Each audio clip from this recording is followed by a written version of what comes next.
Dans først og fremmest for mig, det er bevægelse til musik. Når det så er sagt, så er dans glæde, det er livsglæde, det er gå på mod, det er alle de gode ting, der er forbundet med livet, synes jeg. Altså, man bliver glad af at danse, og det er forebyggende mod de forskellige sygdomme, der findes. Jeg er jo så privilegeret, at jeg har et job, som er min passion, og folk de er jo glade, når de kommer her hos mig, og de er forhåbentlig også glade, når de går.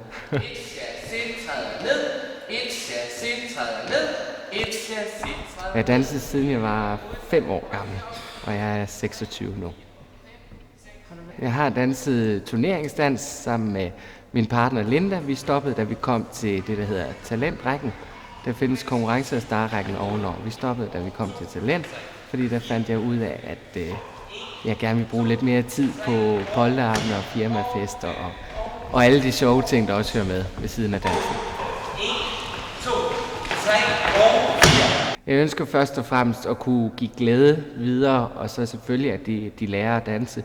Men det vigtigste for mig, det er, at folk de har det dejligt, at de føler sig trygge, når de er her på danseskolen. Men jeg synes, det er fantastisk. Der er jo ikke 2 mennesker, der er ens. Og vi har dem lige fra 2,5 år her på danseskolen, og de ældste er 70. Så de skal alle sammen takles på forskellige måder. Det er fantastisk.